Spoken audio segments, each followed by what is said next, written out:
This video is made possible by CuriosityStream. When you sign up for an annual subscription, you'll also get access to Nebula, my own streaming site co-founded with dozens of other educational creators. Chile is pretty obviously a long country. From north to south, the country extends for 4,270 kilometers, which is even longer than the distance of New York City to San Francisco. Despite that enormous length though, Chile is way less thick, with an average width east to west of only 177 kilometers, about the same distance from New York City to Hartford, Connecticut. So, just for the simple sake of being goofy, what would Chile end up looking like today if it was, well, longer? Like, way longer. If Chile was more ambitious historically and didn't stop with just taking over Bolivia's coastline, but ended up taking over the entire Pacific coastline of the Americas, stretching up all the way into modern-day Alaska, what would Chile end up looking like today? Or rather, what would Chile look like today if, for some reason, she was just given all of this land and became known as Longer Chile? For starters, there is some historical precedent here. Ever since gaining independence from Spain all the way back over 200 years ago in 1810, Chile has been long, and she has sought to become longer. In 1879, Chile went to war with both Bolivia and Peru in order to extend her length further north along the Pacific. She defeated both of them, and as a result, she won land from both, which not only made her shape longer, but transformed Bolivia into a landlocked country, which is something that Bolivia has been salty about ever since. To this day, sad, salty little landlocked Bolivia maintains a navy with thousands of personnel for the sole hope of one day regaining her coastline from Chile. Historically, Chile's coastal ambitions ended there, but if they didn't, here's what the country would look like if it kept on going all the way up to Alaska. First off, length. Chile's new length in a straight line from the southernmost point on the Drake Passage to the northernmost on the Arctic Ocean in Alaska would be 15,738 kilometers, which means that if you were looking sideways at a globe, Longer Chile would stretch across 39% of the Earth's entire circumference. Naturally, Santiago would remain Longer Chile's capital city, but it would no longer be Chile's largest city. Here's where all of the top 10 largest metros in the longest country on Earth would be, with Santiago itself falling down to only third place, behind Los Angeles and Lima, with dozens of large, wealthy, and powerful cities like Anchorage, Vancouver, Seattle, San Francisco, Los Angeles, San Diego, and Guadalajara. Longer Chile would have an estimated population of just over 150 million people, and a nominal GDP of 3.945 trillion US dollars, making it the third largest world economy, just barely ahead of Germany and remaining well beneath Japan. Now, here's the fun stuff. With the domination of the entire Pacific coastline in the Americas, Longer Chile would end up controlling both a very strategic and very unstrategic area. On the bright side, Longer Chile would end up controlling some of the world's most important trade outposts. With control of Panama would come control over the Panama Canal, and all of the trade benefits that come with that. The port of Colón on the Atlantic is the busiest port in Latin America and the Caribbean, while the port of Balboa on the Pacific side is a little more than half as busy. If combined into a single entity, the port of Los Angeles and the port of Long Beach is the busiest cargo port anywhere outside of Asia, and by far the largest anywhere in the Americas. Combined with the other large Pacific ports of Manzanillo in Mexico, Oakland, Seattle, and Vancouver, Longer Chile would have one of the world's greatest trading empires. All of the maritime trade flowing between the Americas and Asia would have to either flow through the territory of Longer Chile first, or go through the long route around South America. Because that route would be a lot more expensive, Longer Chile could take advantage of her positions across the Pacific and dominate trade between Asia and the Western Hemisphere. On top of that, Anchorage Airport is the world's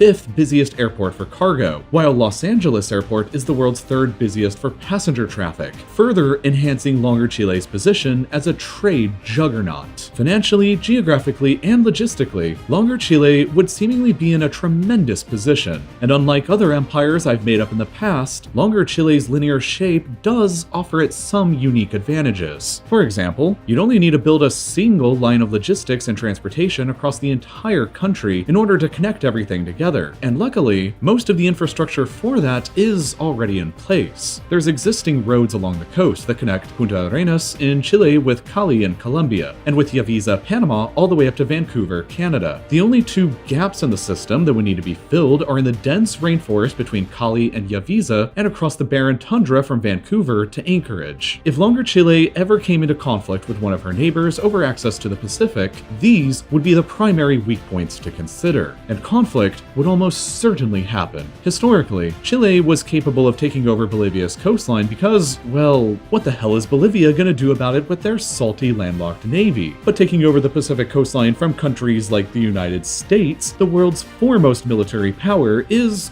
quite another thing. Despite the loss of valuable population and economic centers on the west coast, the United States would still remain absurdly more powerful than Longer Chile. She would still have nearly twice the population base and would still control not only the entire Gulf and Atlantic coasts, but would still maintain important Pacific possessions as well, like Hawaii and Guam, along with important naval bases in Japan and South Korea. America would still be very capable of launching a two-front naval assault on Longer Chile, with a vastly more powerful navy, which is only the beginning of my explanation for how Longer Chile would be completely unsustainable. An enemy naval force seizing the narrow isthmus of Panama would effectively cut the entire country in half, and also block Longer Chilean fleets from being able to quickly access the Caribbean. While Longer Chile is, well, very long, she is not particularly wide and lacks any semblance of strategic depth. Take the area around the Los Angeles metro, for example. The distance from the core population and economic engine that is LA from the United States would be so short that the vastly more powerful American military could quickly move in from the border and immediately threaten or seize it. Or, alternatively, move to cut it off from the rest of the country with quick and short pincer strikes to the north or the south, thus denying any resupplies getting into the city from land. Any hostile power could do this to Longer Chile at any point across her border. All it takes to completely divide the entire country in half and disrupt the entire flow of supplies up and down is a quick advance from any point to the ocean. And with a population of only 150 million to defend a front line stretching over 15,000 kilometers, it would be impossible to sufficiently defend everywhere against everyone. Utilizing the gaps in Longer Chile's road network, an attack in North America would mean that the only method of getting reinforcements there would be to either resupply them by sea or to march them through the extremely difficult terrain of the Darien Gap. That would certainly bring about high and costly attrition rates. And with American naval presence in the Pacific still dominant coming out of major bases like Pearl Harbor and Hawaii, it would still be immensely difficult for Longer Chile to resupply North America by sea as well, despite them controlling literally the entire Pacific coast. Her core areas that would contribute the most to GDP, like Los Angeles, San Francisco, Seattle, or Vancouver, would all be able to quickly be captured back by the Americans and Canadians in this scenario, which is why Longer Chile would likely just not be able to last very long on her own. She would need to find some strong allies that would be willing to help her, but with an inevitable war of reconquest from the United States looming with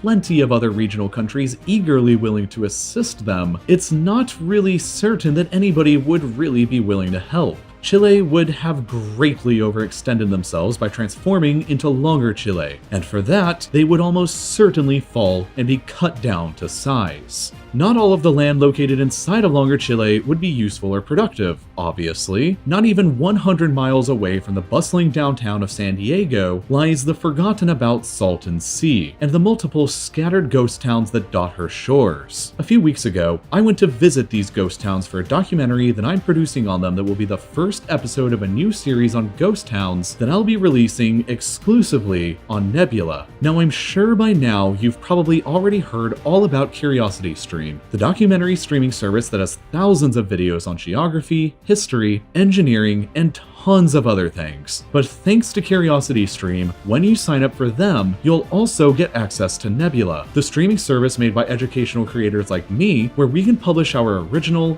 thoughtful content without having to worry about getting demonetized or underpromoted by the awful YouTube algorithm that rarely supports us. By signing up for CuriosityStream and Nebula, you are directly empowering me and dozens of other educational creators you probably know to make cool, exclusive content that we might not get the chance to make otherwise. Content like all of my own real-life lore videos that go up at least 24 hours early before they do on YouTube, and all without any ads or sponsorships. And exclusive content like my feature-length documentary series Ghost Towns, or Money, a game show hosted by Tom Scott and featuring a bunch of my creator friends in a series of psychological experiments that test their willingness to work together. Best of all though, CuriosityStream is offering Nebula subscribers 26% off just for you. In other words, that's 2 fantastic streaming services for less than $15 a year. So go ahead and sign up using the link in the description or by going to curiositystream.com/reallifelore, watch cool content, and support creators by watching stuff we've made just for you. Everyone wins, and as always, thank you for watching.